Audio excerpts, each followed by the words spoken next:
Hello, hello, my dear friends, you've reached Elena's bar. The best place on the internet, the very best by far. She'll help improve your fitness, but there's also so much more. 'Cause here are just a few things that this channel has in store. There's bar and there's Pilates and there's belly dancing too. And many styles of yoga, so I'm sure there's one for you. Then watch her practice piano stream from right within her home. She's in such big condition, she'll outrun the metronome. Elena's Bar, Elena's Bar. They're the best place on the internet, the very best by far.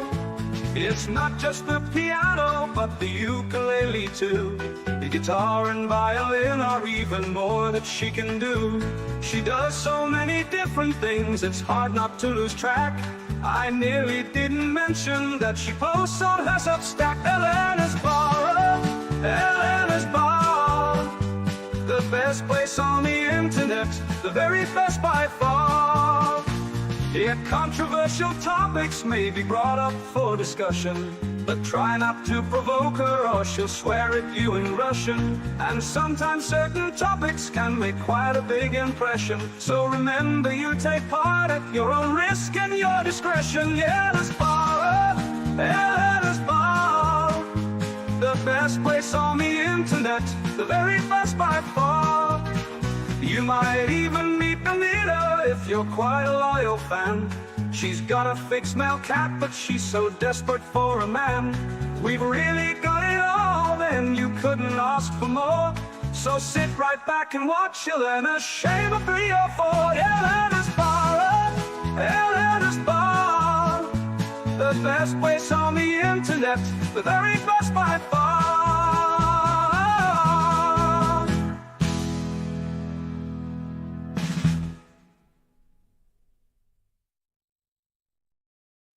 Hello, hello, my dear friends. Welcome back. Welcome to Elena's Bar. Today we have Eamma back with us. Great to see you, Eamma. How are you doing? I'm good, thank you. Good. I'm so glad you made it, finally. And we have the resurgence of sanity, guys. Always a pleasure to talk to you. Well, guys, today we are going to talk about the post-election drama that is happening on social media, on Twitter in particular. I noticed that everyone is kind of going crazy.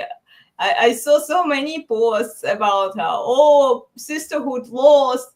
Now we are the patriarchs here, without changing the laws, without, giving men the actual authority that men need in order to be the patriarchs. What do you think about it, guys? It wasn't about the patriarchy. Yeah, some of the patriarchy was out there voting, like Steve and I. We have enough of women rulers, but most people voted on issues, and the other side voted on, well, their position was emotions and wokeism. So Mm-hmm. Men have different priorities and perspectives that women do. So the women are just upset that the men did not vote the way the women wanted them to. The liberal, feminist women wanted them to vote. Oh, to vote their way. Yes. Mm-hmm. Yeah, it's just so crazy. And I've seen so many frustrated women on social media. I tried to stay away. I was scrolling through it and it just was blowing my mind. You know, like women going on strike saying, we are no longer going to have sex with men. Here you go. Here is our strike. You know, after reading Praise all of that. Yeah, right. Thanks to Will we have less horse? Okay. So on the surface, the reality is women are upset. And when women are upset, what do they first try and control? And what tool do they use to control it? Well, they control men. And what tool? Oh, you're not getting access. I'm controlling sex. And then the funny thing is, we're not having sex with men unless you marry us. Wait a minute. Isn't that the way it used to be? Yeah, but I don't think they will be able to hold it realistically for as long as they say for all 4 years. In fact, I actually predict we will see more whores out there, but they will be maybe for a few days. They will be like, okay, maybe not right away. A few months, maybe some women will be able to hold it, but then they will go back to it because this is how they make their money. That they sell their sexuality. Well, I heard one woman, and I have to paraphrase because I don't remember exactly what she said, but it was on one of the Manosphere or Red Pill shows. She was saying, women, we are no longer going to have sex with men. You have to cut it off unless, and you're just not going to do it unless it's an emergency. Emergency. It's an emergency. There is always exception from the rule, right? Oh. So what constitutes this emergency? Exactly. Yeah. Oh, because he's just so hot and you just so desperately need it. Then it's an emergency, and then we can suspend the rule. They always have to have these exceptions, right? Right. They're going to double down on those exceptions. Yeah. It's just crazy. Let me say hi to Ashton. Great to have you back, Ashton. Okay, let me see which. Yeah. Okay. Yeah. Thank you for stopping by, for saying hi to us. Cool. Yeah, I'm glad to have Eamma here. Eamma, what do you think about the election here in the US? What do people in the UK say about it? To be honest, I'm not looking at a lot of it, and I mean, all I'm seeing on Instagram, it's either the people celebrating or the people predicting it's the end of the world. Kind of scenario. It's the darkest day in the US history. That kind of. Yeah. It's just emotion, either one extreme or another extreme. I looked at it and I was like, okay, he won, but nothing technically has changed because in order to change the law, they have to pass it, and then it has to go through the cycle. Like we won't see the end result of it until after 3 or 4 years. And we've got some double standards going on here as well, because some of our MPs called Trump a neo-Nazi and other similar sort of names, and and they've had to retract that now, and it's just BS, isn't it, really? Yeah. But I think no one. Well, I mean, I thought I just sort of knew that he was going to get in anyway, but then the rest of the world seemed to think that he wasn't, and seemed really shocked that he did get in. So. Yeah. Well, our state is deep blue here. All of the people, we are actually thinking now of moving out of state because of the local stuff that has been happening. For us, the presidential election didn't really matter, but the local taxes and the local politics, it does matter quite a bit because it affects the bills, it affects everything, right? The taxes. So now we are actually moving out. Because we were trying to delay it. Well, not now. I mean, maybe in a year, a year and a half.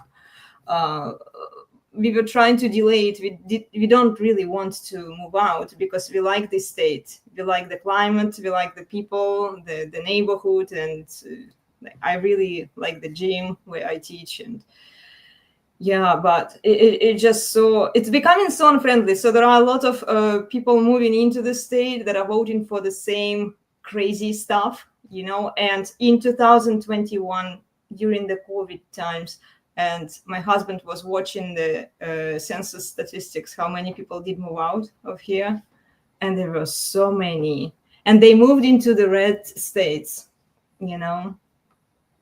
So many people did get out of Washington. So Well, they move for lower taxes.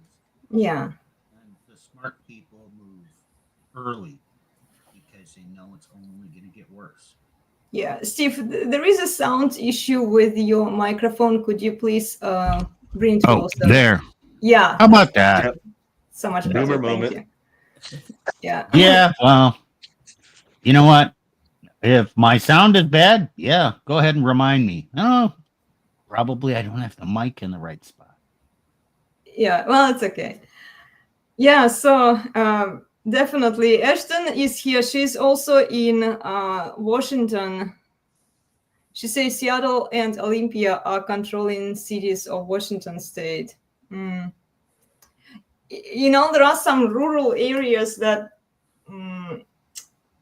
are voting red as per usual, but yeah, the majority of vote comes from those big cities. It's just crazy. So they have all these tiers and fear. Is it a rational fear?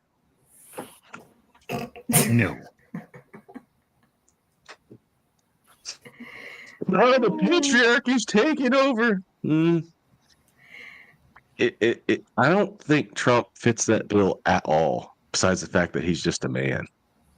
He's not, and So- he's actually not against women. He is pro women working in the workforce. I saw some clips of him saying that we want women, I'm paraphrasing, we want women to work in the corporations. So nothing for women, for liberal women, nothing has technically changed. Yeah, to speak about the irrational fear. One woman got on, I don't know, TikTok or something, and someone else showed it. He was saying, "Okay, women, it's time for you to go and delete your cycle tracking app and all the information on there, because they're going to be taking that." Okay, first of all, why would the government care about your cycle, your monthly cycle? And if they had the information, what would they do with it? And how would they use that against you? Somehow you lost your rights to your cycle and the information on your cycle. Somehow Trump is going to use that to control you. I don't understand what was even possible with that information. Trump has so much going on his plate right now. He still needs to survive the inauguration. And like the thing with the economy, like everyone is so hyper focused on fixing the economy and the falling rates. It's like there are so many things for him to concern himself with. Like, why would he care about the individual woman's cycle? It's just stupid. Because he's a bad man. He's you know, he's Mr. H. Yeah. Mr. H, you know, with you know, Mr. Fascist, Mr. H, and he has all this power. He wants to control everything. You know, he's the Antichrist. Yeah. It's this extreme like reaction to, yeah, you may not like the guy, but no, he's actually egalitarian. I'm not, obviously, but he is. That's his position. I think it's wrong, but he's not against them. I don't get it. Yeah. So now every woman is at risk of imminent death. They could die at any moment because they could get pregnant and not have the ability to get an abortion. What? That's a state thing. Roe versus Wade did nothing to basically change or totally restrict a woman's ability to get an abortion.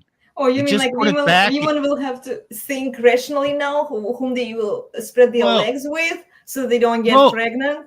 That's a good thing. Wade, yeah, Roe v. Wade, he's like, so what? Okay, now puts it back to the state. Okay, now vote for your, you know, whether you want it or not in your state. And, oh no, your state votes against it. Okay, I live in North Dakota. we vote against it.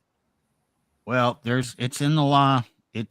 There's a court case on it because the Red River abortion or whatever, there was one abortion place in the entire state of North Dakota, in Fargo. Okay, so if a woman lived in North Dakota and she wanted abortion, you might have to travel 200 or 300 miles to Fargo. Oh no, Fargo's closed. What did they do? They moved 3 miles across the river. Now they're in Moorhead, Minnesota. So, really, what changed? No, ladies, you still have it. And I'll tell you one thing, Minnesota is never going to restrict it. And so, okay, you live in some state even further away. I don't think any woman has to travel more than 500 miles to procure that. And, gee, not women giving birth to children for all of history? And you know what? They weren't all dying. Yeah, some did. And guess what? Some men went to war and died. In your risks, 150 years ago, was a woman at greater risk of dying from childbirth or from burning to death while cooking on an open hearth? Remember, she wore cotton skirts. Fire is hot. It burns. Once it starts burning, ooh, it's pretty nasty. So which was her higher risk?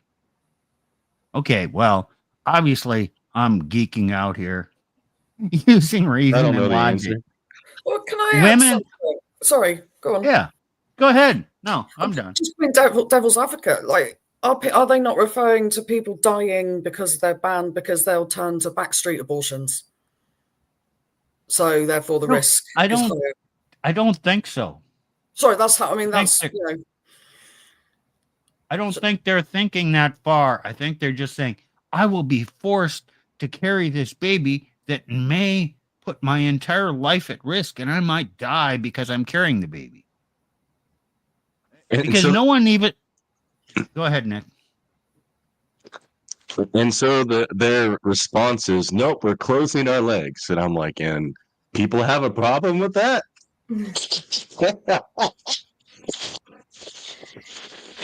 I'm like, so there's this fear, this irrational fear God is using for them to not be so degenerate, to not be whoring around. Wow. Man, that's pretty cool. And moreover, if they don't spread their legs out, that they are not going to get pregnant. So why are they so scared that they will die from childbearing? You keep your legs shut, you're not going to have babies. Yeah. And the other funny thing is half the women saying this have nose rings. Yeah. So the red pill men are laughing and saying, okay, good for you. I'm not going there anyway. Yeah. They exaggerate everything. The nature of women is to take a problem, spin around it, and exaggerate it so much that they start believing in their own bullshit that they create. Like, what's the big deal? Okay, Trump won, so like what? It's the end of the world?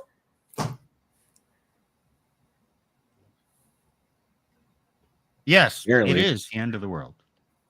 That's American politics for you.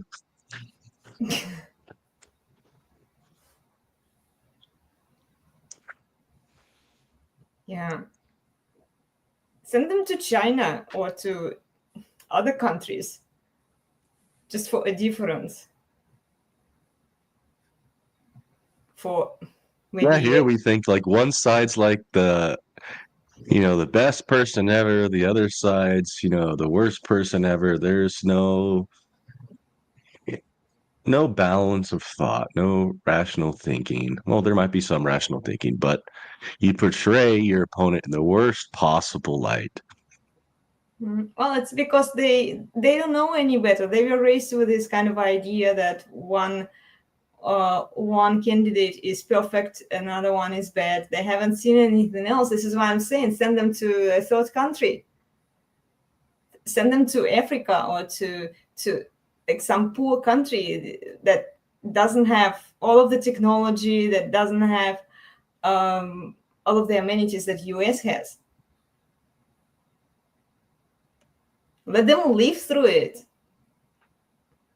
Just so that they can see the difference. they want the communism here in the US. Well, send them to a communist country. No, seriously. For a few years, let them suffer through it. Well, I think what that would do, women have to somehow experience that they're dependent on men, and men actually make their life better. Because right now they take everything for granted, and women in general are just absolutely terrified of men. And that showed up in the if you're in a forest, would you rather meet a man or a bear? Mm-hmm. I chose a bear. The women in general are just absolutely terrified of men. Well, this is why I'm saying that they should be living in some undeveloped countries. I saw that video, Survival Island, where US was running this experiment, and then Great Britain was doing a similar experiment where they shipped men and women, 2 teams, to different islands. They equipped them with some basic tools for survival. And then after a week or a month, they were visiting each island to see how they are doing.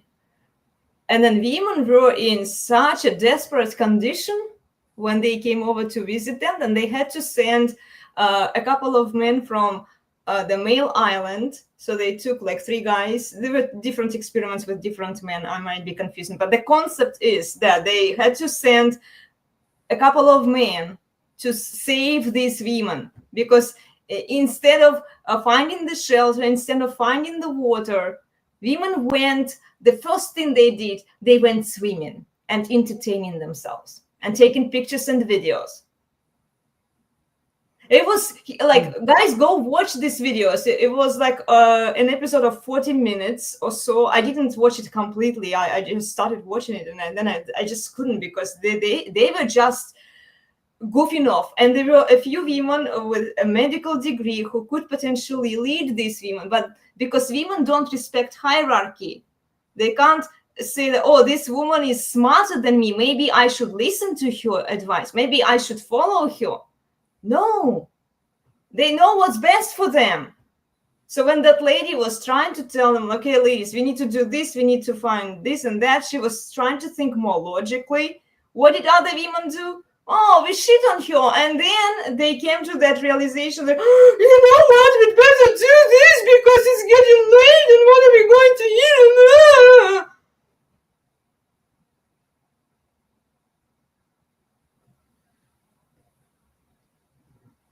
So yeah, I had fun with that one, Elena. I mean, like, look, it happens to women, and then only in extreme situations, in the emergency, when the snake almost bit her, and she had to spend like 15 minutes fuming on this snake that almost bit her, instead of moving on. Okay, you survived, let's go. And the other lady was saying, like, keep breathing, let's go. And she had the medical training. And I'm like, yeah, women in the STEM specialties, they are likely to think slightly more logically. You know, they are likely to survive better. But, like, nobody would listen to them. The other women, they're like, oh, my emotions, the snake almost bit me. Ah! Yeah. So if they go to these places where there is no technology, no civilization that they have here in the West, they will have to depend on men. And you know what happened next? So they sent these 3 guys. They went to the island of men. Men had shelters. Men had some infrastructure. Men had food. So they brought a few men to help these women out, and the men started building things for these women. Oh, White Cloth is here. Great to see you. You should ask the bear. Exactly. Yes, right. Yeah, that was a funny. I think I shared it with you guys. I did make a post at some point on my channel. I referred people to watch that. Women who would much rather prefer a bear. Ladies, go watch it. You are in a real wood, or what would you do? How would you survive? See, that's always my attitude. You know, both the bear and the man have the ability to kill and eat you, but the only the man's going to build you the shelter and build you a fire and you know, find you actual food and stuff. So yeah, I would choose the man every time. I know So I'm Nick, in the minority. you I just put laugh 100. I just laugh at the women that choose the bear. You just think, how much of a fucking idiot are you? So Nick, if you put Delusions. 100 men out in the middle of nowhere with basic tools, how long would it take before one of them built a brewery or a distillery? No, probably one person have the idea within the week.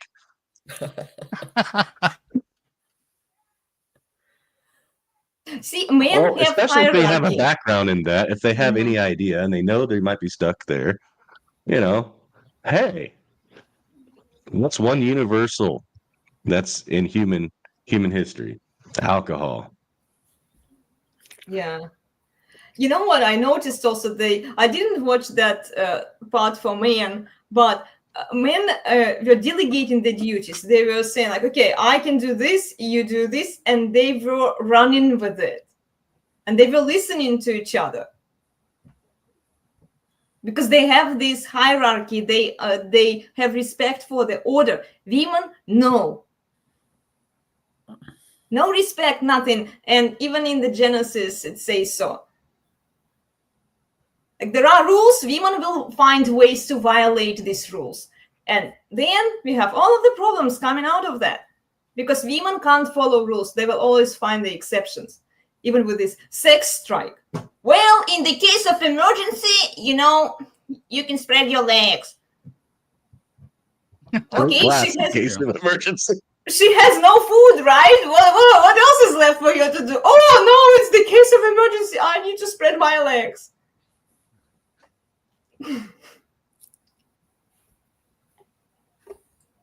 Yeah. So how long are these liberal women going to keep up the sex strike, Nick? Until there's an emergency. Until Chad comes along. Emergency comes along, Chad.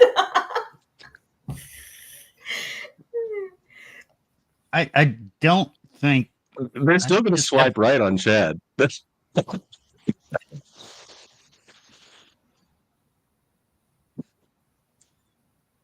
Yeah. They might not admit it, but they'll still swipe right on Chad. Well, yeah, that's an emergency. In your mind, Chads are so rare, Steve. You don't get it. You don't get it. Out of all of the guys that she dated or slept with, maybe there were just a couple of Chads that she met. They are rare. They're hard to find.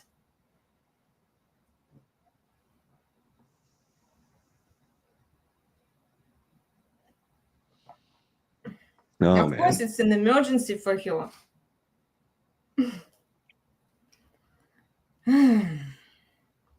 See, this is another principle. It's that still red pill principle. It remains true. Yeah, they can say what they're gonna do. They're gonna say all this crap, but watch their actions, watch their behavior. Yeah. Yeah. Still swiping right on Chad. Oh, see, they tell on themselves in case of emergency. Interesting. Mm-hmm.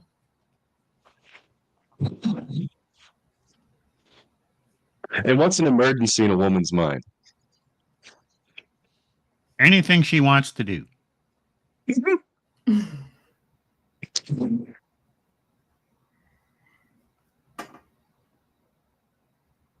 Or if she feels like doing something. Because it's all based on her feelings. So, have you ever heard of the story of the father giving the daughter, or you could say a husband giving his wife a credit card, right? He says, this is to be used only in the case of emergency. Uh-huh. And what ends up happening pretty much all the time? Every day is a case of emergency. Obviously, if she's out and about and she sees a great sale, that's a short duration event. And if there's something that she wants there, well, it's obviously an emergency to buy it now. Because just think of the money she's going to save. It's not about spending money. It's about how much she's going to save. Therefore, it's an emergency because it's urgent need. It's not urgent need. It's like urgent want. It's not even need. She doesn't need it. She can probably survive without that thing. She just desperately wants it. But if she was going to buy it anyway, eventually, and now it's on sale, well, that makes an emergency to buy it now so she can save the money. Oh, yeah. Fear of missing out. If she doesn't buy it now, this sale will expire. And then she will have to pay the full price for this item that she thinks she wants. Does that ever happen to you, Elena? Oh, it happens all the time. I'm guilty as charged. My husband had to block my card. I have my card and I drained it because I was piling up on books, guys, and among other things. So I did buy some cosmetics, I did buy some books, and yeah, it just sometimes I just ask him, can you please block the card? Because especially when all of the sales begin, well, for Christmas, right before Christmas, you see all of these deals, and I'm not touching it. But the thing is, the problem is that a lot of companies that you go shop from, they have online stores, and there they remember your card. So even if he blocks it, if it's still on track there with them, if they still have it, they can still charge it. So this is how women can get away, even if you block their card. Yeah. Although, women shouldn't be allowed to spend a lot of money. Allowance is fine. Like she gets a certain amount of money each month or so for her needs, like to do her beauty procedures and whatever, she's doing, and buy some clothes. But the big money for rent, for other big expenses, they shouldn't be in charge of that, because they can drain these accounts down. But if you restrict a wife's ability to spend money, isn't that financial abuse? He's being controlling. Yeah, but she'll just withhold sex. Well, that's how they usually behave. Yeah. Sure. That's hey, Eamma. But it's not gonna. It's not gonna make you want to unblock the card, though, is it? What, withholding sex? Isn't that a woman's answer to every problem? Yeah, but when the man doesn't behave, well, I'll just withhold sex. Okay. Yeah. And you think this gives you power over me? I'm not saying it's the right Well- thing to do, but that's the card that they'll play. Well, isn't it? it does work in a lot of cases. But if men actually see that that's what she's doing, and he laughs, and then he just further restricts the finances and says, okay, you can go on a strike. Okay, wait. You know what? You know what that room we sleep in? You know what that's called? Yeah, that's the master bedroom. If you're not putting out, well, I'm going to sleep in the master bedroom. You know what? You can go sleep out there. You know what? A man actually does have the power to negate this sex strike and just, nod and say, okay, well, here's what it means for you. And she'll probably fold early, but men are really not that controlling most of the time. And they go along with it. Yeah, that's when they need to just start going out a bit more. Oh, you mean Being a men? little extra friendly.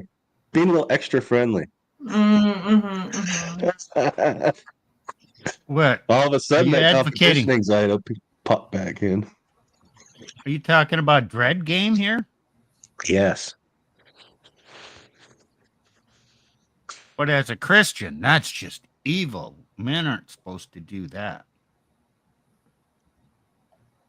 Oh, then men will be slaves because they all want the servant leader.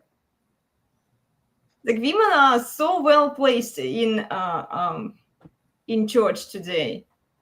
They have complete control, complete power over men. They control access to sex, access to finances. And then most of their stuff, if you actually, I watched that video, by the way, Steve, the one that you sent to us about how a woman was draining husband's bank account with an accountant. And I even noticed that yeah. she was... that was the Pearl one, right? Yeah, right. Yeah, Pearl. Okay. Guys, go check it out. It's on Pearl's YouTube channel. I don't remember how it's called. It was a financial advisor talking to a couple. And then if you actually look at the facial expressions of her and her body language, she was more interested in their financial accountant who was like disciplining her in a way, like, okay, well, why did you spend this money here? Like, did you really need that thing? Oh no, why did you buy this stuff? And her husband was like, well, we're just a couple. I'm just such a simp here, my sweetie.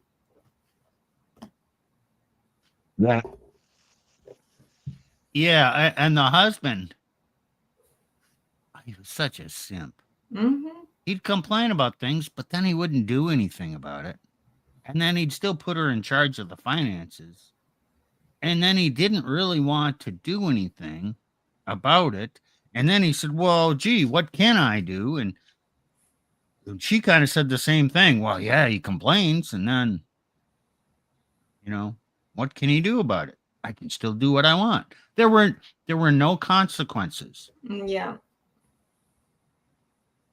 So that's the problem. Without consequences, there really can be no boundaries. And women are going to test boundaries. And they don't have to be severe consequences. But in order to have a boundary, like, don't do that, or this is what's going to happen. Well, that's a consequence. Well, men aren't allowed to give consequences to women. I see Elena testing Abuse. boundaries. Yeah, well, women will test to see how much they can get away. I'm not the exception here, I'm still a woman. Steve and I were watching, and we were like, yep, we see exactly what's going on. I mean, Plutarch's like, no. he says no to me all the time, and I keep pushing. And this is like, okay, women want their man to do something about it. Another observation that I had, I was watching Donovan's Sharp show, and I did bring it up to Steve and you, Nico, you guys, in the text messages. But I was saying that women desperately want the consequences. They just don't realize it. If they don't get these consequences and discipline at home, they will go to public places, get themselves in trouble. And guys, I highly recommend you to watch the shows that Donovan Sharp is analyzing, because he takes the real life scenarios, the real life situations, how women get themselves in trouble. They get themselves arrested just by committing some petty crime, or like stealing something from the store, or like something like insignificant, but they get themselves in a lot of trouble so that they can experience the force and power of the law enforcement agents, because apparently they don't get it at home. And if men even tried to do something similar to what law enforcement agents, officers are doing to these women, men would be prosecuted for it, because they don't have the authority. So I found the video. It's on Pearl's channel. For anybody interested, I think you should go watch this. Watch the dynamics between the husband and wife and the financial advisor. Yeah, the woman's wrong, but the man, he's got his head up his ass. Okay, so anyway, it's called Modern Woman Bankrupts her beta husband. Oh, yeah. That was. And yeah, you decide whether you could basically say, yeah, he's a beta, and that's a big part of their problem. Because he makes good money. Lots of beta men make good money. It's just they can't assert any boundaries, because they just don't feel the authority. They don't feel like they are in charge in that family. And they were not raised to do that. If you look at the movies that they have been exposed to, if you look at the content around them that's easily accessible, if you look at how their parents behaved, what's socially acceptable norm, a man who asserts his boundaries on a woman, they are viewed as evil.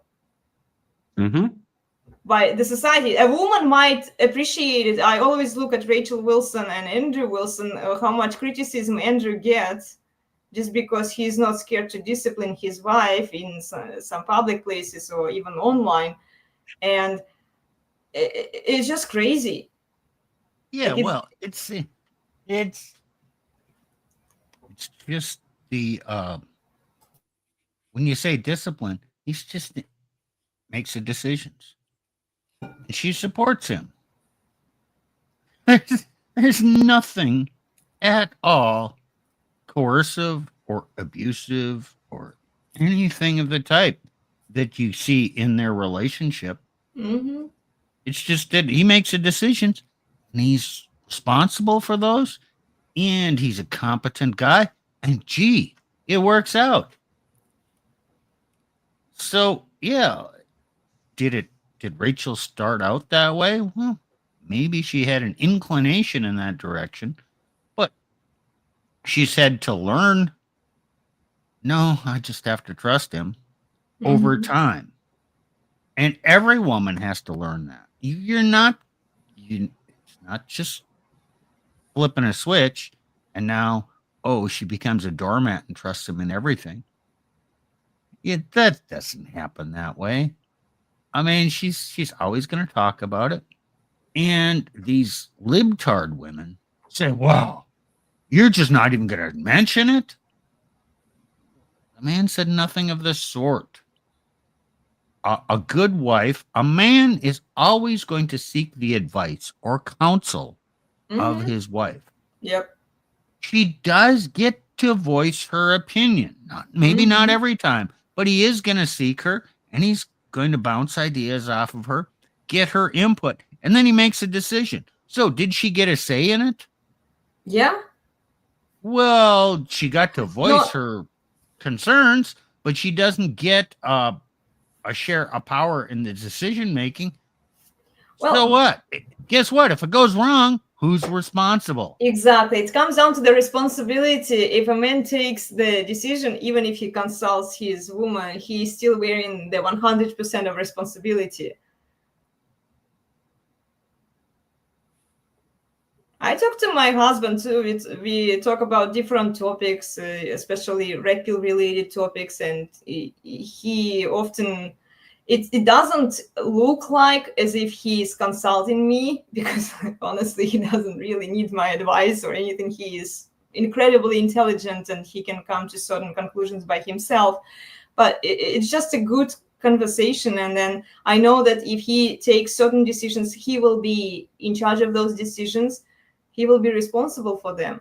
And I don't take any responsibility for the actions that even he tells me. He advises me to take a certain action. If I take it following his lead, following his advice and recommendations, I know that he's still going to be responsible because he recommended me to go that way.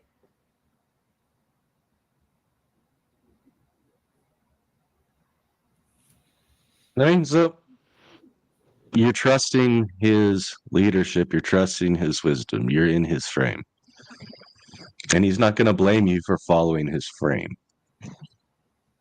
Even for being if in his frame and yeah, following even his if leadership. he's wrong, and this is what a lot of women don't get. They think that, oh, but he's wrong. They can't let go of their power and control and dominance in the family, and that's the problem. Because they want to be in charge. They want to take all of the important decisions in the family. So here's a little way. Okay, this is how my mind works. I think other men work this way. Okay, on that island where there's a bunch of men, and someone says, okay, I'm taking charge here. I'm delegating this task to you, this task to you, this task to you. And the men say, oh, okay. Now what's going through his mind is, oh, okay, I can focus on this. I'm not responsible for those other things over there. Great. I can deal with this. I can do my one thing. If I need help, I'll get help.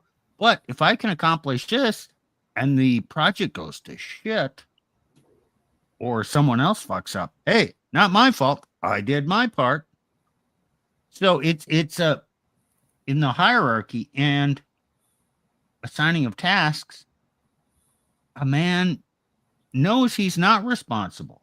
Somehow women don't make that mental process when they're delegated something.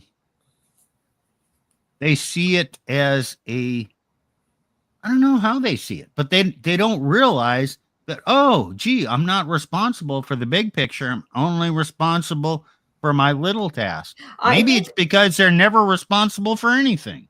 Well, Steve, yes, that's a great point. And I also want to add on to it, because women can't let go of their power. They want to be in charge of everything. They want to have the authority over everything. And this is why they are really struggling with when somebody tells them, okay, you just focus on this little piece that you can do. Can you do this task? And then they can't let go of the whole picture. They want to preside everywhere, and it's every single individual woman. And then when you put them in one group, they can't even choose the leader there, because all of them are leaders. All of them want that power and control. And when everyone is special, nobody is special. But in the female world, whoever the leader is does not take responsibility for the outcome. If it goes bad, he's going to place the blame somewhere else.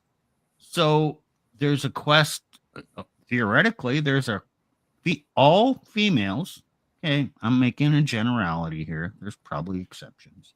And there's different scales of this, but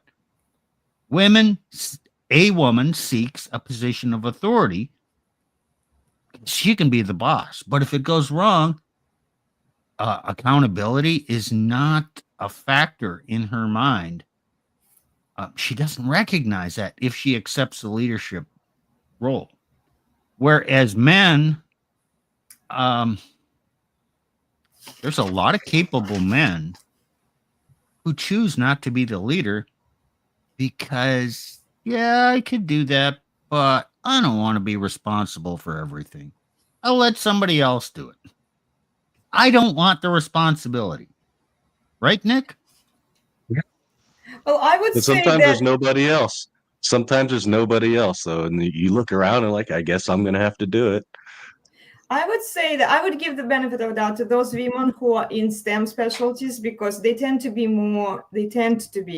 again, not as a rule, but they tend to be more responsible for other people's lives, especially if they are in a medical field. And if they do something wrong, if they prescribe a wrong pill, there can be consequences to their negligence. And yeah, like in that episode that I was watching, there was a woman, she actually didn't mind the accountability because she was a medical professional. So there are exceptions, but again, you're right. Like for the most part, they just want the authority, but they don't want responsibility.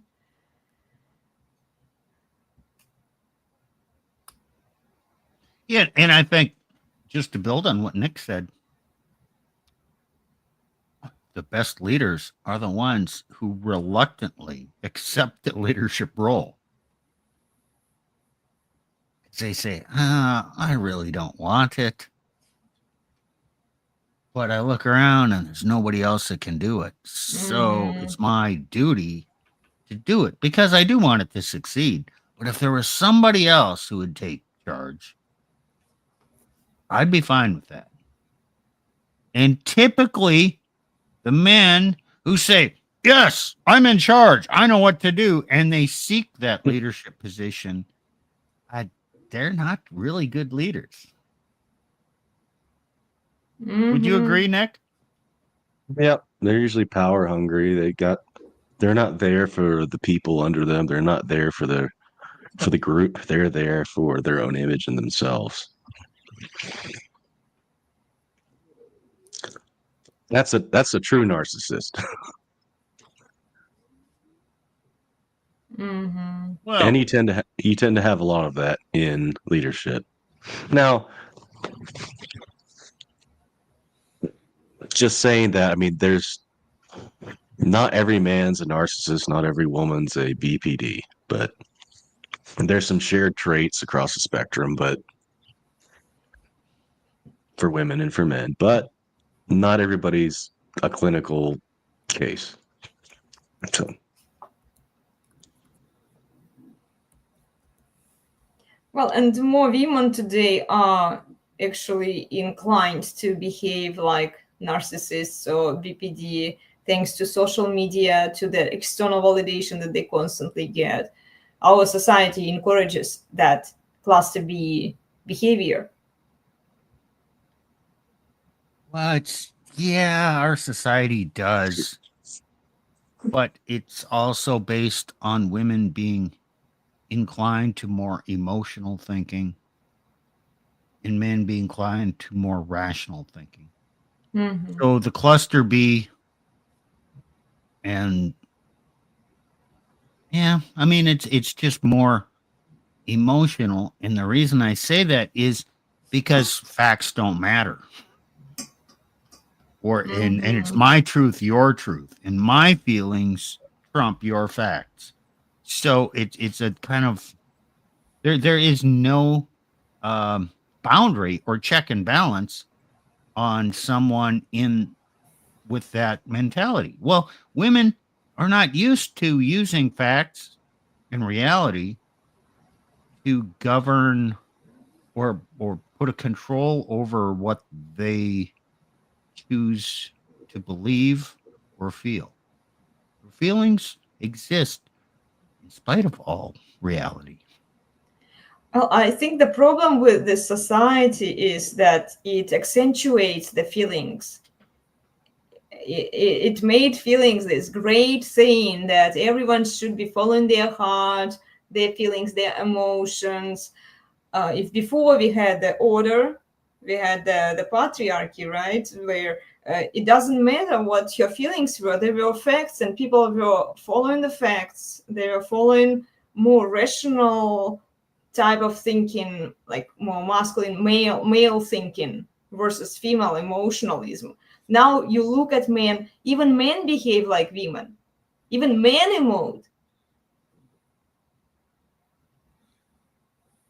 Everyone is so hyper focused on emotions. Even the men who should know better, who are in the manosphere, they are prone to emotions too.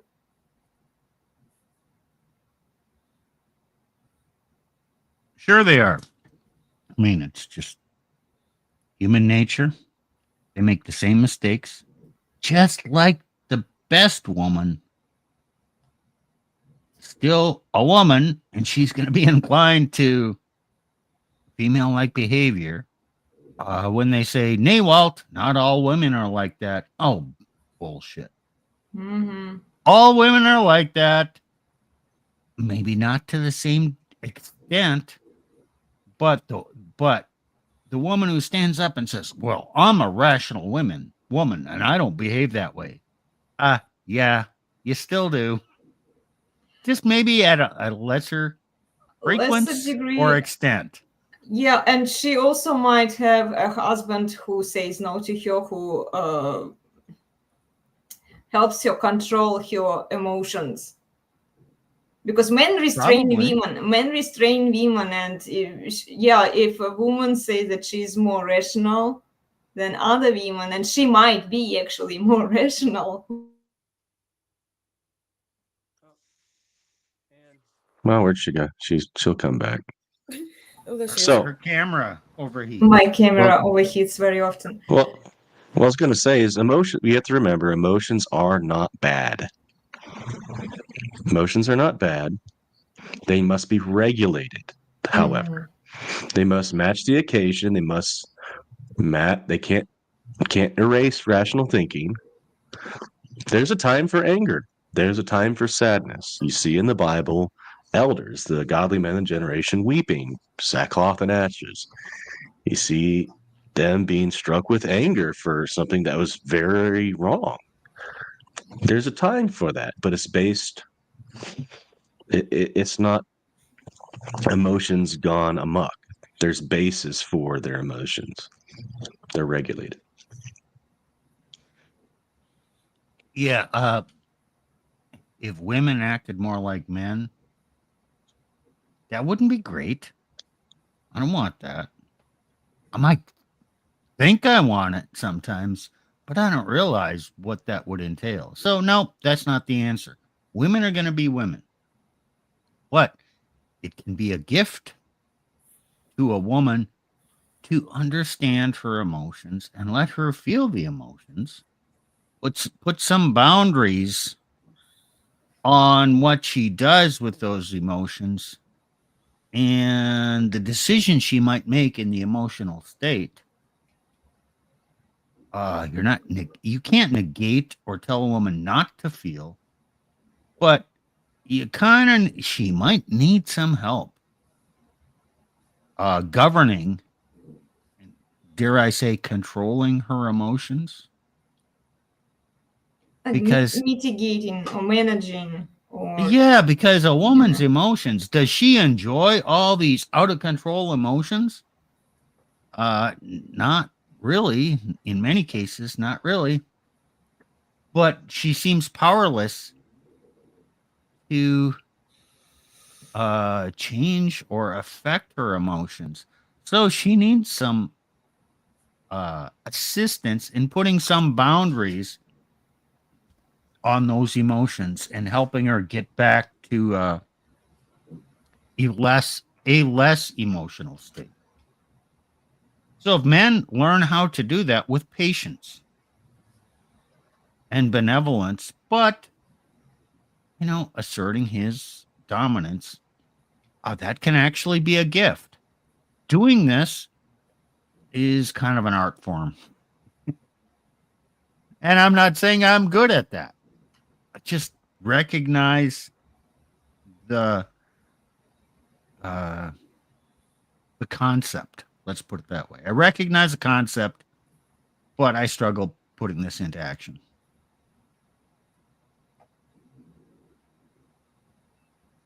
Yeah, it's definitely a lot of patience.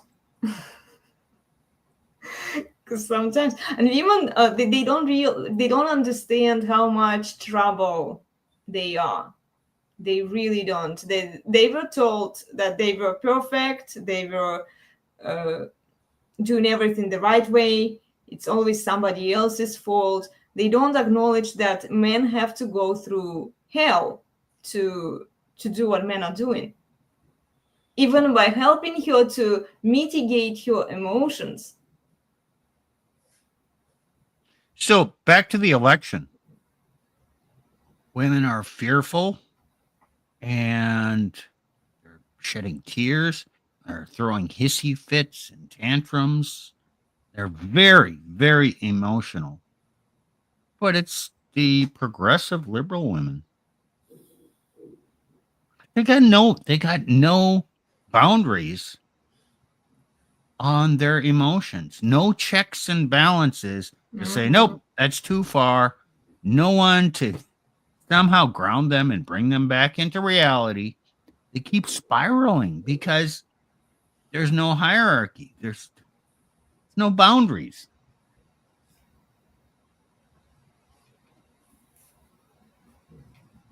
They got to smash the hierarchy anyway. I mean, the patriarchy, right? So if you don't have hierarchy, if you don't have order, what do you have?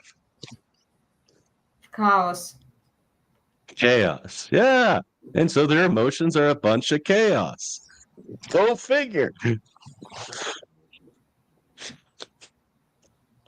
Yeah. Stupid is, stupid does. And they view men as enemies. They don't realize that men can actually help them to feel better. Because if they are spiraling, these emotions, they can drain you physically, mentally, emotionally. They are not good. Like there is a point where emotions are just, they can destroy you if they are not managed, if they are not restrained. Yeah, and that happens to men too. But there's usually some logic to why men go that far. I'm not saying it's unaliving themselves when they get zeroed out. Yeah. Probably because they logically see,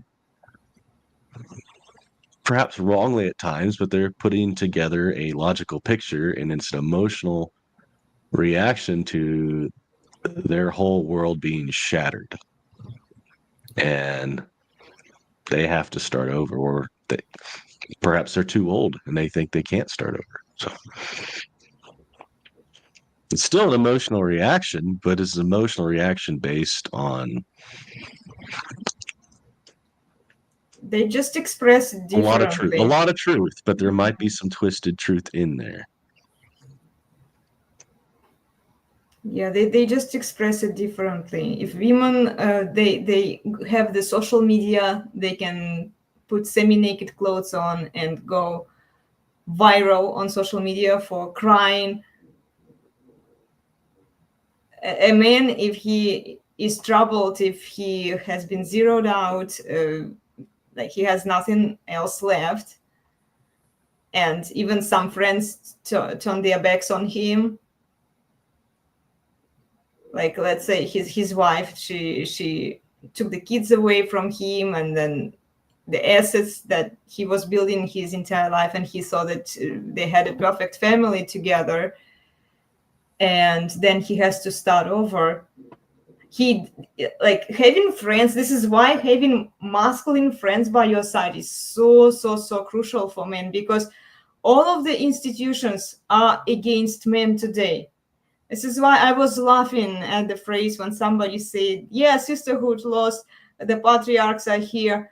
And as great as it sounds, it's not technically true, because the laws and the institutions are not on men's side. There is no team man. There's only team woman.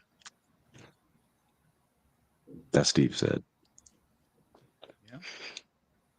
Yep, that's true. I mean, men in this case happen to vote in their best interests in a similar manner and affected the outcome of the election, such that Donald Trump got in, but there was no male cohesiveness or conspiracy. Yes. Oh, we got a secret handshake that we're going around to all the other men. And I can tell when I shake hands with a man if he's a Trump voter. And yep, okay, hey guys, we're all going to vote for Trump. We're going to show these women. Yeah, right. Mm-hmm. In your dreams. Yeah. Hey, by the way, Nick, we should come up with a secret Trump supporter handshake so we can identify like-minded men. Yeah. I used to have things like that. Like I was in a fraternity, right? They had their secret handshake so you could recognize one another. If somebody says, I'm so and so, oh, do you know the secret handshake? And can you confirm it with the secret sign too? Yeah, that would be funny, actually. That's when they had fraternities, Mhm.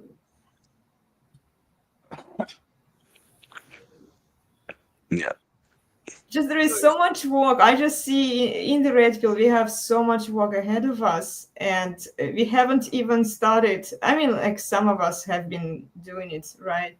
But the significant change hasn't even occurred in church.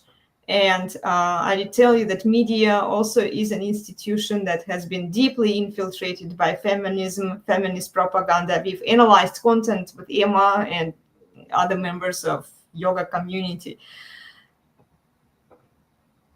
There is so much going on, and I just don't see how it resolves itself so quickly. I think that people have a lot of wish casting. They want the things now, and they think that this power that they got is going to give it to them. They can just commend the performance, and then everybody will be like, yes sir, we'll do as you tell us. But it's not that easy.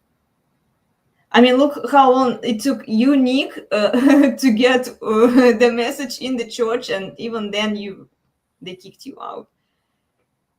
No, okay, I'm going to take the My story's opposite. inconvenient for them. Yeah. Okay, the red pill, the manosphere, has accomplished immense good. It's huge. Okay. Because when I got zeroed out in my first divorce, didn't exist. This information wasn't out there.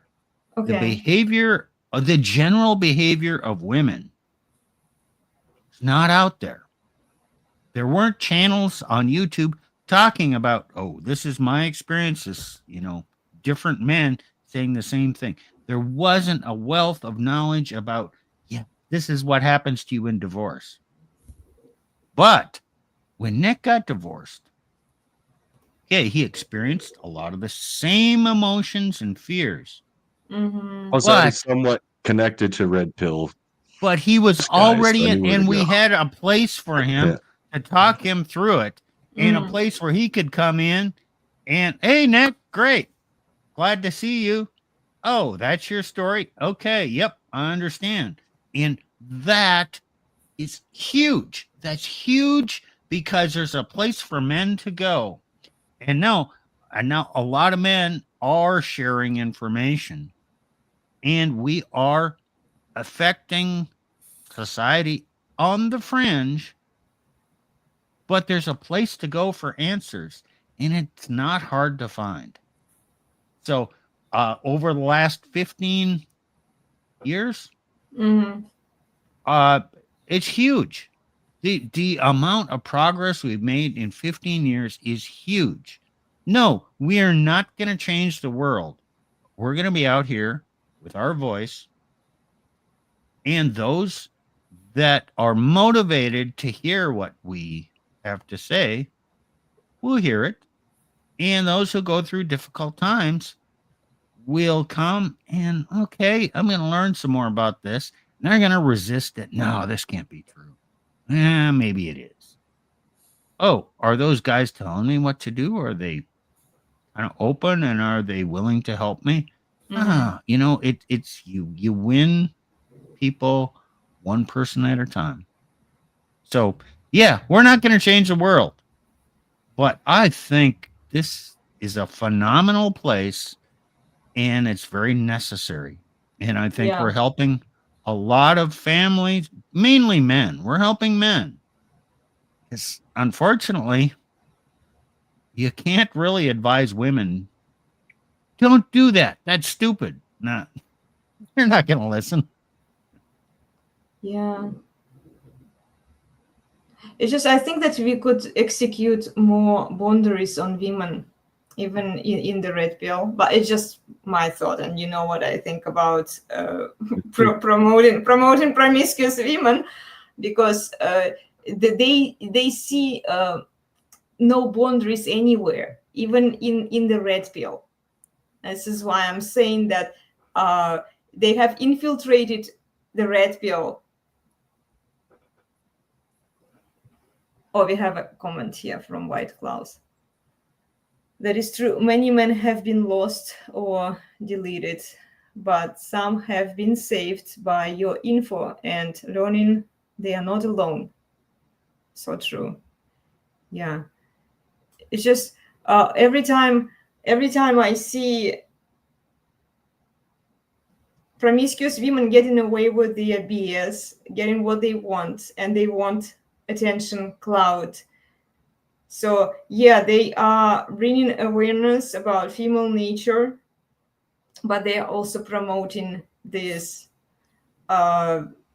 delusions and entitlement that women have. I just don't know how it's beneficial. It's not about them. It's not about the women. All they are is eye candy. All they are either eye candy, examples. They bring in, look, you'll always have the idiot men that come in, oh, that girl looks hot, so I'm going to go listen. Hey, maybe they might disseminate some information. They can file it away. The red pill community exists to help men. Yeah. You're always going to have stupid, 304s coming in. It's not just a Christian space. There's Christians in it. So you're gonna have that, and the smart ones, they see the stupid 304s come in and pretend they're red pill and all this, all the crap, and you just kind of in one ear out the other, and then you just kind of watch and observe, and you can kind of sometimes project the path that they're on and say, yep, I saw that coming.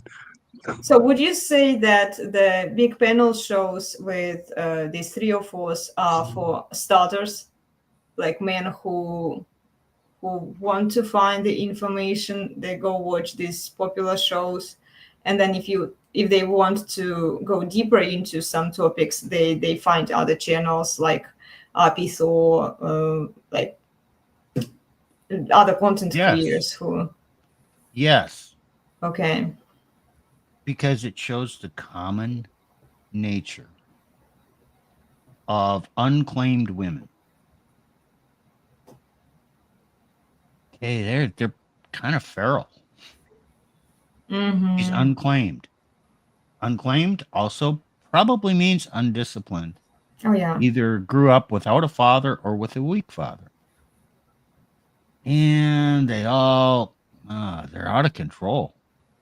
So men see that. Okay, so what's the solution? Well, I'll watch some other of this stuff. Oh, Andrew seems to have a presence and a answer. I'll start listening to him. Oh, okay. Well, then you find somebody else.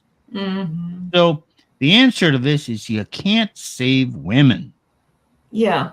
One man, a man, can realize, okay, this is her nature. It's up to me to find a woman that I can manage. Mm-hmm. Yeah, okay, she still might have this nature. As long as I manage her and she wants to be managed by me, basically, I'm saying a hierarchy. It can work.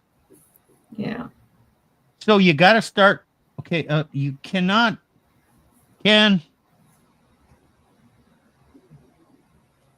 an owner train a dog? Yes. Can a dog train itself? No.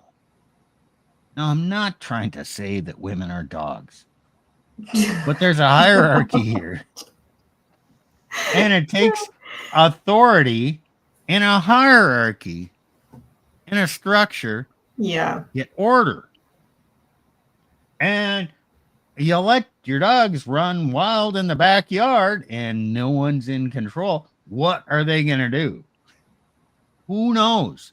But it's not going to be pretty. Well, isn't that what's going on in our society? You let the women run free out there. What are they going to do? Damn near anything they want. And it's not pretty.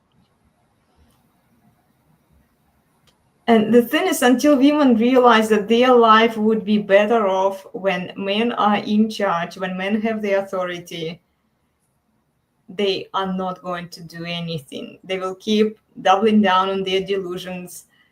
I'm telling you guys, something bad has to happen, and it's probably going to happen, where women will say, you know what?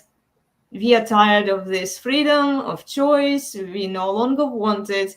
We want men to take the leadership and tell us what to do. Okay. I'm going to challenge you on that too. Okay. Go ahead. Do those dogs, you got 6 dogs running around wild in the backyard. Do any of them stop and think, gee, this kind of sucks. I wish I had a master to kind of, rein me in and provide for me and do the good stuff, and I'd be a good dog. No. The authority comes from the top, grabs one of those, says, okay, you're mine now.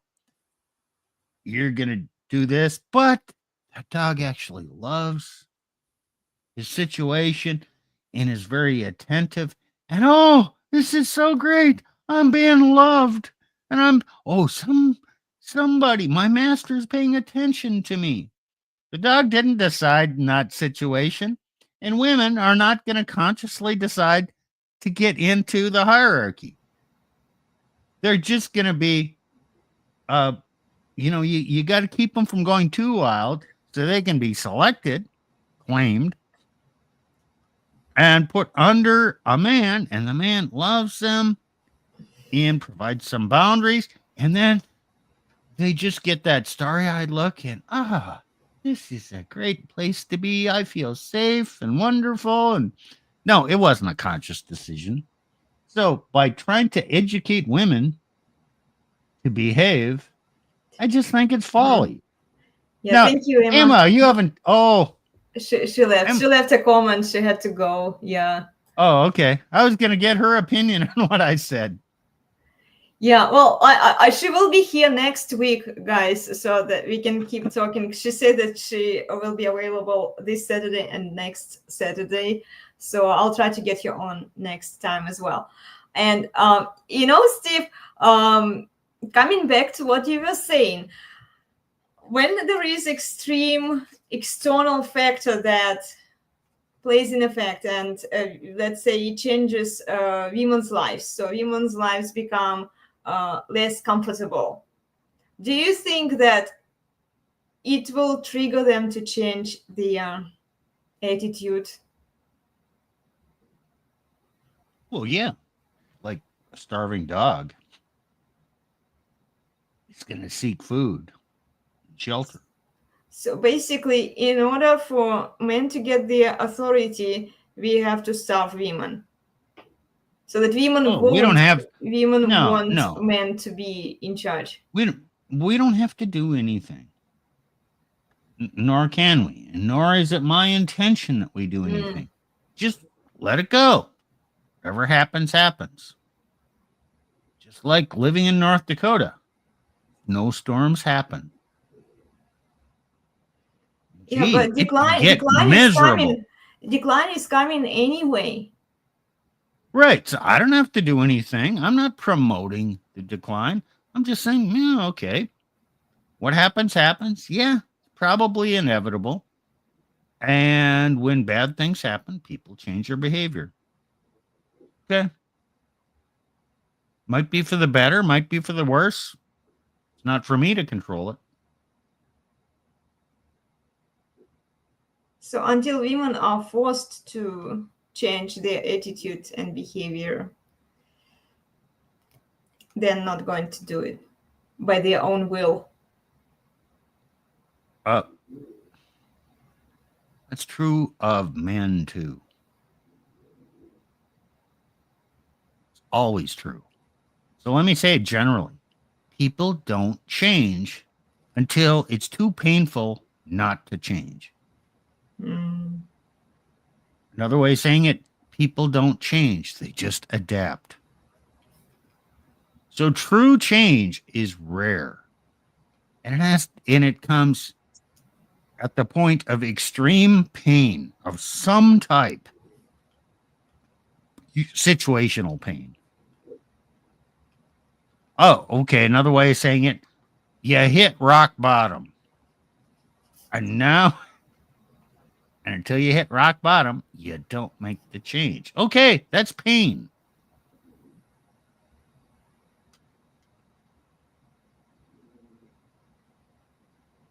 Yeah.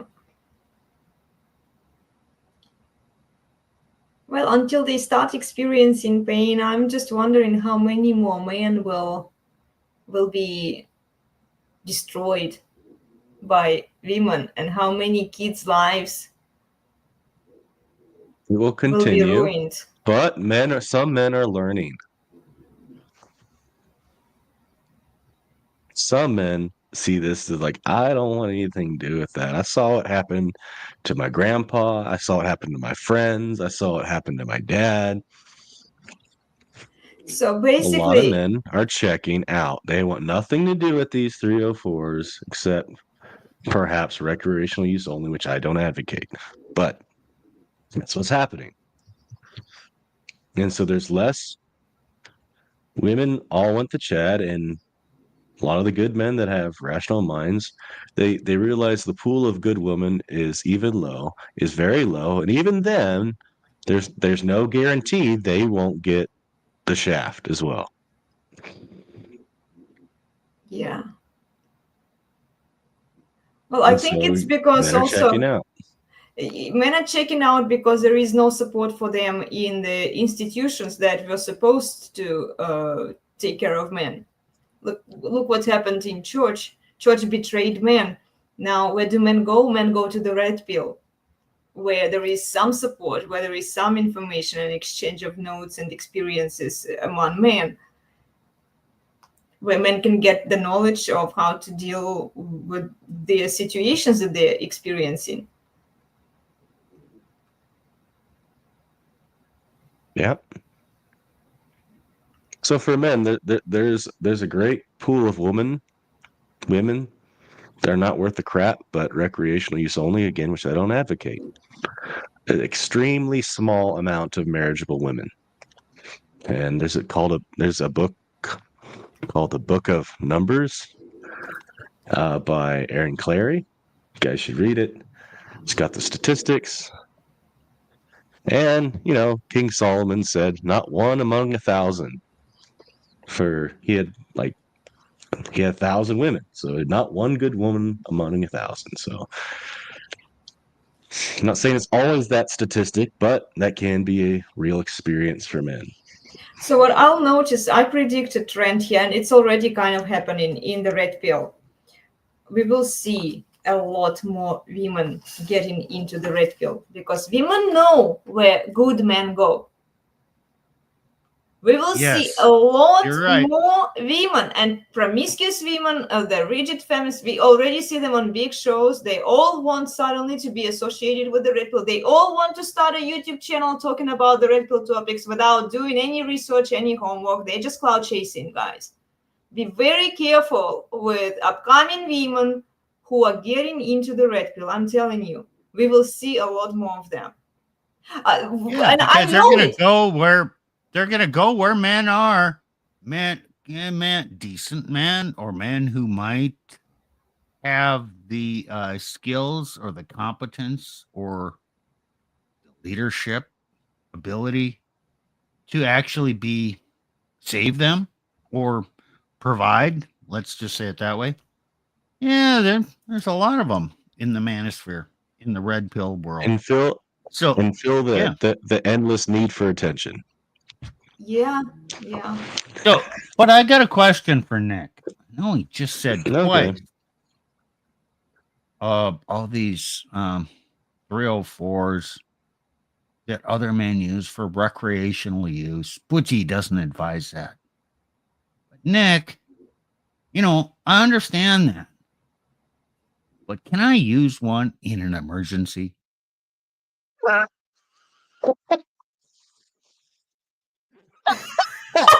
No. No. So men It's like you're don't just get out that. with the Lord who knows everything, right? Wow. But my feelings, right? I But gotta do what's Lord, right for me. I know it was a sin, but damn, it was such an emergency. Right. You, you go, girl. You do what's good for you. Are you That's the saying church Tim? for you. You bunch of hypocrites. You climb down you chew a guy out, right? Yeah, and I'm saying, yeah, a guy does that's wrong. But you just let these women. Oh, poor you. Oh, you just had to go sleep with that Chad. Oh, don't Mhm. worry. Oh, it Jesus, was your his fault. boyfriend, forgives you.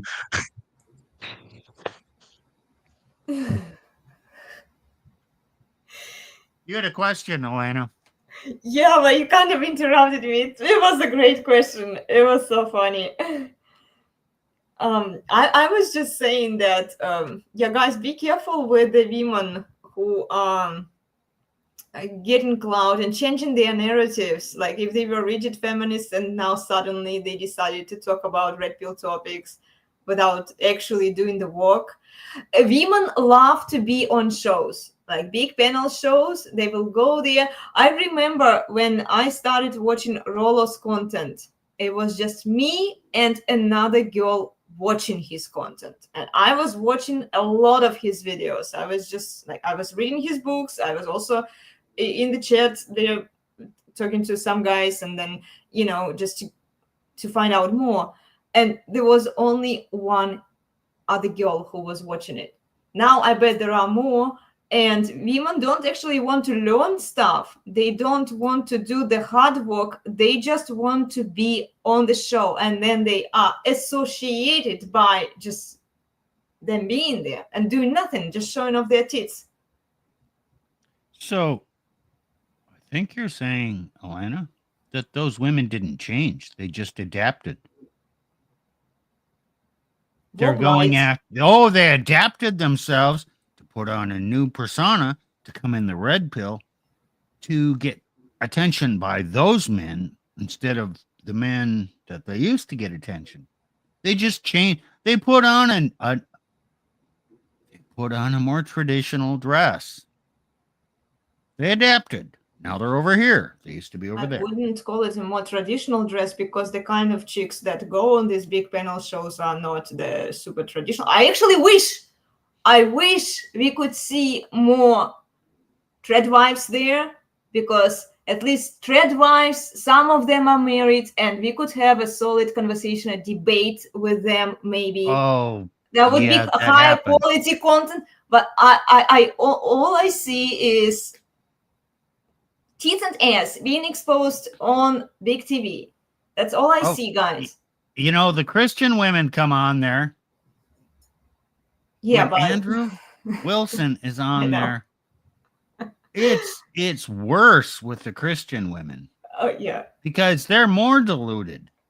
They're not even being honest about their ways, and he just basically destroys them with their false logic.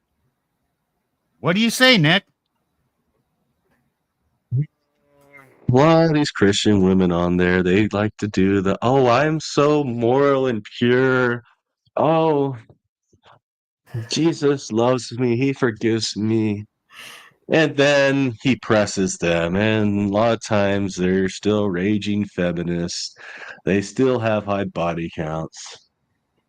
Yeah, and even the so-called reformed 304s, they don't even the Trinity is. Like, what the hell? I remember I had some person I was on a show way back, and oh well, I just believe in Jesus, but not as the Son of God. And then I was like, then you're not even a Christian. Don't even take that crap with me. But hey, I got thrown under the bus. Oh, but the same group person said the same thing or similar thing. They didn't throw Andrew under the bus, but yeah, I'm Mr. No Clout, so yeah. Well, You and can throw see, Nick and under this the is bus. where they will shift their narrative for people just to lick the butt of the people who have bigger clout, and those who don't. Nick, nobody knows you, right? Well, I mean, we know you, but not on a broader scale. Uh, yeah, it's funny. It's funny. We talked about propaganda and advertising, how appeal to authority matters in people, even those who disagree strongly. If the person with big clout, with the one who has a lot of authority, other people listen to him, talks publicly, he says the same thing, people are likely to listen to him instead of somebody who basically says the same information, but he has less clout. The public figures are one of the most effective ways to advertise your product. This is why you see a lot of content creators going into reviewing stuff and selling products to people, because marketers, the companies, they know that it's very, very effective. He can say whatever, and like, look, I hold Andrew in high regards, but let's just assume like he comes up with something not so bright, right? He says it, and then what will people do? Oh, Andrew said it, and just because he said it, we will have to do what he said because he said it. It's a fallacy. It is right? a fallacy. That's an appeal to what? Appeal to authority, Mm-hmm. celebrity. Yeah, and what do we have all these advertisements? I mean, the marketing learned this a long time ago. They have some famous person, or like in politics, oh, some dumbass actor who can't study shit says, "Oh, I support this," and says this about a political candidate. Like, well, who the fuck? Excuse me, who the fuck are you? Yeah, what kind of credibility do you have in that field to give that kind of advice? I see it a lot in the campaigns, especially political campaigns, or whatever narrative they are trying to push. If they get somebody big with big name on board with them, they will likely succeed in convincing other people, because people won't care. They say, oh, well, but if this person thinks that way, and if this person tells us that we should go vote for something or buy this product, we should listen to him because he's a celebrity. Tends to work more on women, as this recent campaign showed. Yeah. It doesn't say it doesn't work on men, but All of the what people fallacies. say versus what your own self-interests are two different things. All of the fallacies are based on emotions. Appeal to authority, appeal to celebrity, it's still appeal to emotion. because people disregard the rational thinking. They don't evaluate it based on any rational criteria. They don't challenge the credibility of that person, that public figure, to talk about these topics. And that's exactly what we saw with these tears and fears this election. So we circled back to that. We didn't just say we're going to circle back. We actually came back around and addressed the point. See, it's an appeal. It's all these appeals to anything else but rationality. It's appeal. It's not an appeal to reason. In fact, it's disregard reason. It's all about the feels. And a lot of those feelings are irrational if they actually took the time to understand who Trump is and what he represents. He's not a threat to women.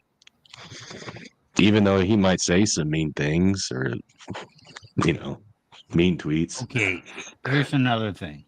For all you Trump tards out there, Trump is not your savior. No. Sorry. I was trying to say It's that. not going to be all a bed of roses and okay, we'll suffer a little bit, but everything's going to be okay. No, not really. Kind of a reprieve. Yeah, it's a good thing. I think it's a good thing. Maybe some things can be accomplished. Maybe.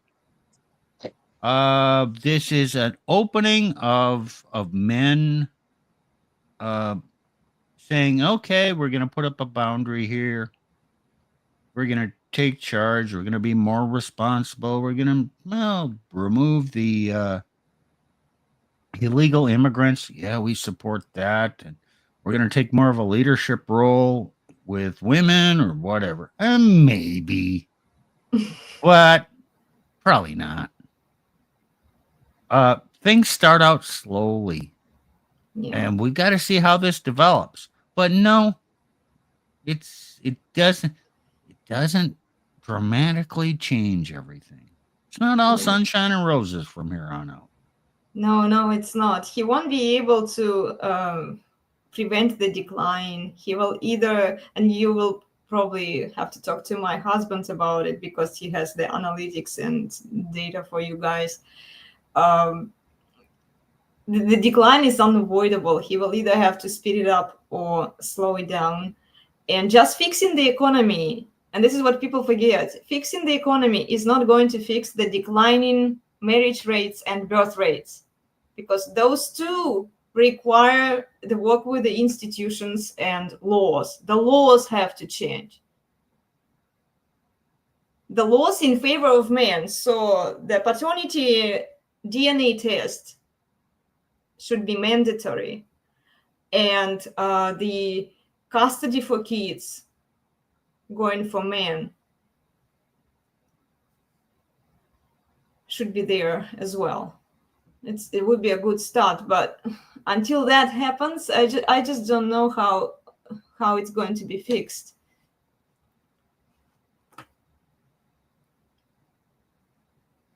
Well, again, I'll give a Monty Python analogy. We're trying to put a Band-Aid on what people think is just a flesh wound, when no, your arms and your legs are missing. It's not just a flesh wound. You can't just put a Band-Aid on it and think all's going to be okay. Mm-hmm. So true. Well, we've been going for a while, guys. Do you want to wrap it up? Steve, do you have any thoughts? No, I pretty much said what I wanted to say. Okay. Yeah, okay. Well, I guess I do have some closing thoughts. It's been less than a week since the election. And we're watching all the tears and fears of these women. And kind of laughing, the red pill guys are kind of laughing and saying, yeah, okay, this is interesting. Getting some chuckles out of it.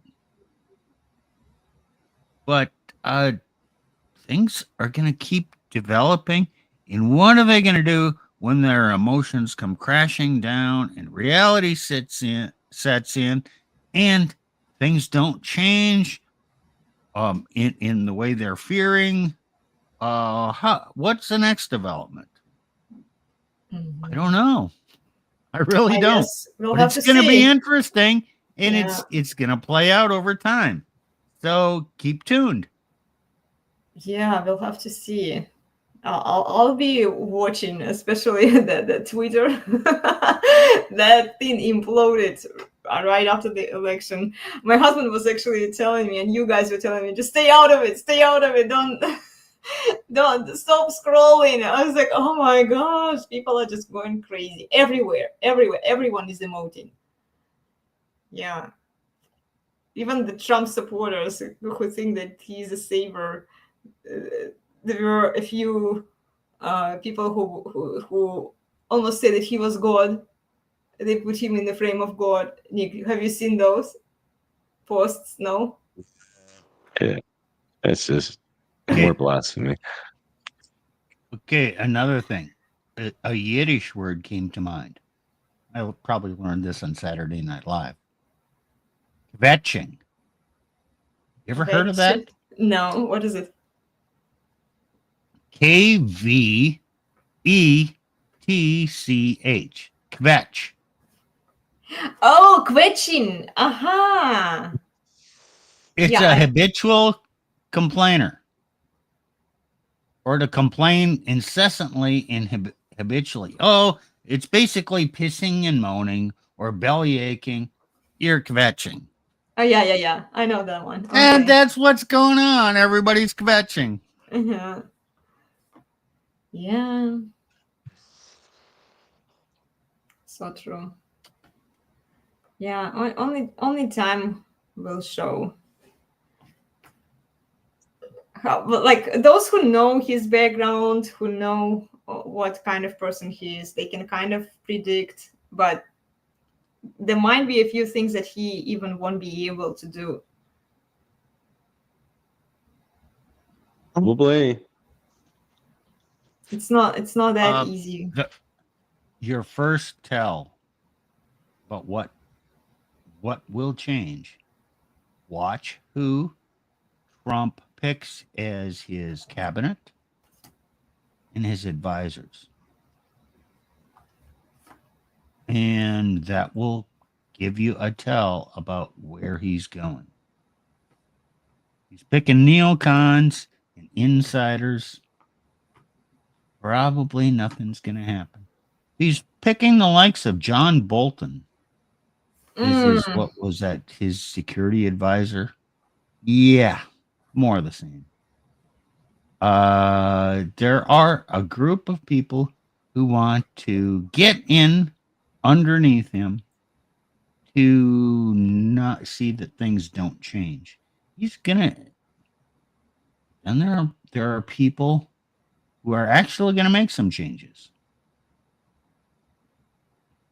like Robert Kennedy Jr. Okay, you know what? I agree with the guy on a lot of stuff. There's stuff I don't. Well, Trump is going to involve him. And he says, well, we're going to have him work in this area, but he's not going to advise me in this area. I think that's good. I generally agree with what Trump said about that. And I think that's a positive outcome to bring Robert Kennedy in, because he understands things. I respect the man, but I don't always agree with him. So I'd rather have a man that I respect that I don't necessarily agree with than a man that I agree with and I don't respect.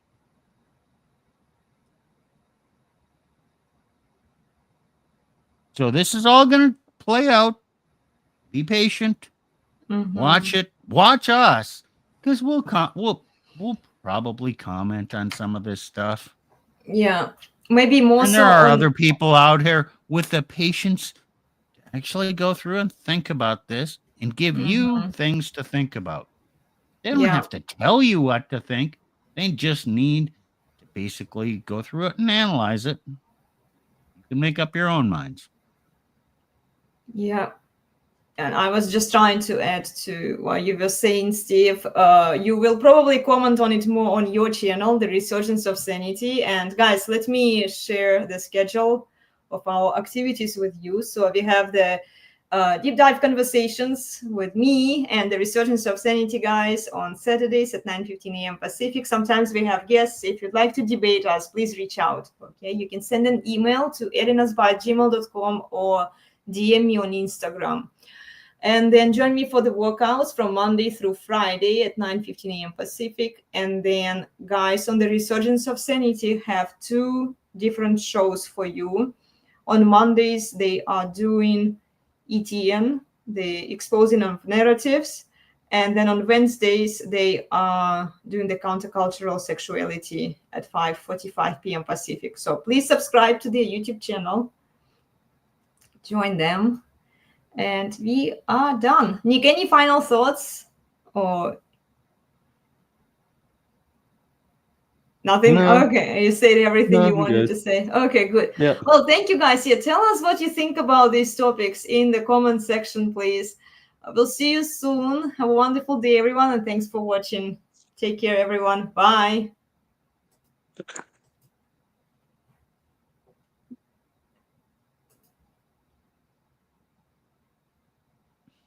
Oh, come on. I thought I clicked on it. Sorry, guys. Elena's Barre, Elena's Barre, the best place on the internet, the very best by far.